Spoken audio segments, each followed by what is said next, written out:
श्रीमद् भागवत पुराण तृतीय स्कंध 12वां अध्याय सृष्टि का विस्तार।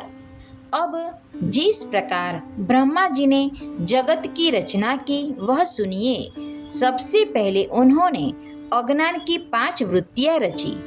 तम, मोह, महामोह, द्वेष और अभिनिवेश। सरल भाषा में कहा जाए तो ब्रह्मा जी ने जो 5 अज्ञान की वृत्तियां बनाई थी वो थी अज्ञान, अहंकार, राग, द्वेष और मृत्यु का भय।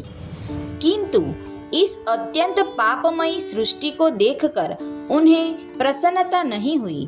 तब उन्होंने अपने मन को भगवान के ध्यान से पवित्र कर उससे दूसरी सृष्टि रची। इस बार ब्रह्मा जी ने सनक, सनंदन, सनातन और सनत कुमार ये 4 निवृत्ति परायण ऊर्ध्वरेता मुनि उत्पन्न किए। अपने इन पुत्रों से ब्रह्मा जी ने कहा, पुत्रों, तुम लोग सृष्टि उत्पन्न करो। किंतु वे जन्म से ही मोक्ष मार्ग का अनुसरण करने वाले और भगवान के ध्यान में तत्पर थे, इसलिए उन्होंने ऐसा करना नहीं चाहा। जब ब्रह्मा जी ने देखा कि मेरी आज्ञा न मानकर ये मेरे पुत्र मेरा तिरस्कार कर रहे हैं, तब उन्हें असह्य क्रोध हुआ। ब्रह्मा जी ने अपने क्रोध को रोकने का प्रयत्न किया, किंतु बुद्धि द्वारा उनके बहुत रोकने पर भी वह क्रोध तत्काल प्रजापति की भौहों के बीच में से एक नील लोहित, नीले और लाल रंग के बालक के रूप में प्रकट हो गया। वे देवताओं के पूर्वज भगवान भवरुद्र रो रो कर कहने लगे, जगत पिता विधाता, मेरे नाम और रहने का स्थान बताइए। तब कमल योनि भगवान ब्रह्मा ने उस बालक की प्रार्थना पूर्ण करने के लिए मधुर वाणी में कहा, रोवो मत, मैं अभी तुम्हारी इच्छा पूरी करता हूँ। देव श्रेष्ठ, तुम जन्म लेते ही बालक के समान फूट फूट कर रोने लगे, इसीलिए प्रजा तुम्हें रुद्र नाम से पुकारेगी। तुम्हारे रहने के लिए मैंने पहले से ही हृदय, इंद्रिय, प्राण, आकाश, वायु, अग्नि, जल, पृथ्वी, सूर्य, चंद्रमा और तप ये स्थान रच दिए हैं। तुम्हारे नाम मन्यु, मनु, महिनस, महान, शिव, ऋतध्वज, उग्ररेता, भव, काल, वामदेव और धृतव्रत होंगे तथा धी, वृत्ति, उष्णा, उमा, नियुक्त, सर्पी, इला, अंबिका, इरावती, सुधा और दीक्षा ये 11 रुद्राणियां तुम्हारी पत्नियां होंगी। तुम उपर्युक्त नाम, स्थान और स्त्रियों को स्वीकार करो और इनके द्वारा बहुत सी प्रजा उत्पन्न करो, क्योंकि तुम प्रजापति हो।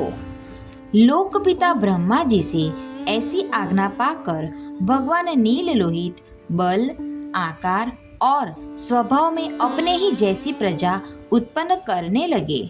भगवान रुद्र के द्वारा उत्पन्न हुए उन रुद्रों को असंख्य यूथ बनाकर सारे संसार को भक्षण करते देख ब्रह्मा जी को बड़ी शंका हुई। तब उन्होंने रुद्र से कहा, सूरश्रेष्ठ, तुम्हारी प्रजा तो अपनी भयंकर दृष्टि से मुझे और सारी दिशाओं को भस्म किए डालती है, अतः ऐसी सृष्टि और न रचो, तुम्हारा कल्याण हो। अब तुम समस्त प्राणियों को सुख देने के लिए तप करो, फिर उस तप के प्रभाव से ही तुम पूर्ववत इस संसार की रचना करना। पुरुष तप के द्वारा ही इंद्रियातीत, सर्वांतर्यामी, ज्योति स्वरूप श्री हरि को सुगमता से प्राप्त कर सकता है। जब ब्रह्मा जी ने ऐसी आज्ञा दी, तब रुद्र ने बहुत अच्छा कहकर उसे शिरोधार्य किया और फिर उनकी अनुमति लेकर तथा उनकी परिक्रमा करके वे तपस्या करने के लिए वन को चले गए। इसके पश्चात जब भगवान की शक्ति से संपन्न ब्रह्मा जी ने सृष्टि के लिए संकल्प किया, तब उनके 10 पुत्र और उत्पन्न हुए। उनसे लोक की बहुत वृद्धि हुई। उनके नाम मरीचि, अत्रि, अंगिरा, पुलस्त्य, पुलह, क्रतु, भृगु, वशिष्ठ, दक्ष और 10वें नारद थे। इस तरह यह सारा जगत जगतकर्ता ब्रह्मा जी के शरीर और मन से उत्पन्न हुआ। भगवान ब्रह्मा की कन्या सरस्वती बड़ी ही सुकुमारी और मनोहर थी। एक बार उसे देखकर ब्रह्मा जी काम मोहित हो गए थे।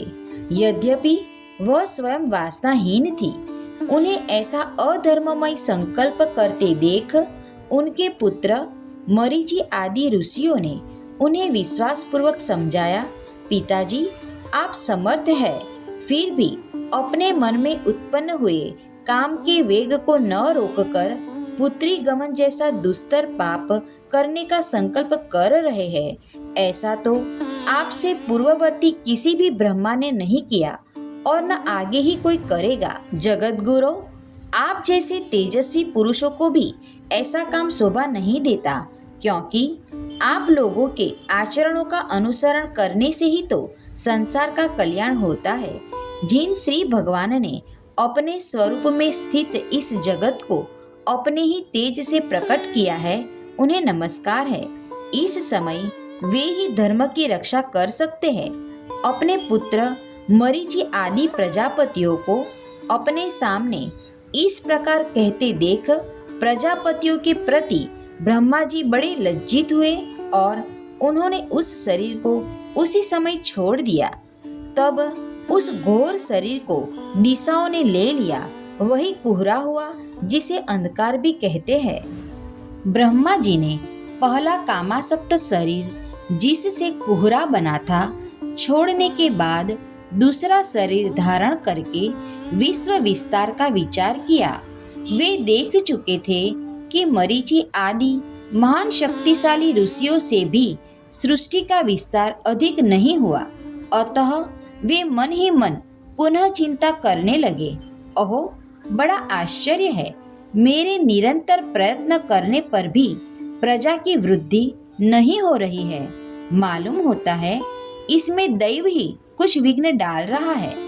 जिस समय यथोचित क्रिया करने वाले श्री ब्रह्मा जी इस प्रकार दैव के विषय में विचार कर रहे थे, उसी समय अकस्मात उनके शरीर के 2 भाग हो गए। उन दोनों विभागों से एक स्त्री पुरुष का जोड़ा प्रकट हुआ। उनमें जो पुरुष था वह सार्वभौम सम्राट स्वयंभू मनु हुए और जो स्त्री थी वह उनकी महारानी शत्रुपा हुई। तब से मिथुन धर्म स्त्री पुरुष संभोग से प्रजा की वृद्धि होने लगी। महाराज स्वयंभू मनु ने शत्रुपा से 5 संतानें उत्पन्न की। उनमें प्रियव्रत और उत्तानपाद 2 पुत्र थे तथा आकुति, देवहूति और प्रसूति 3 कन्याएं थी। मनु जी ने आकुति का विवाह रुचि प्रजापति से किया।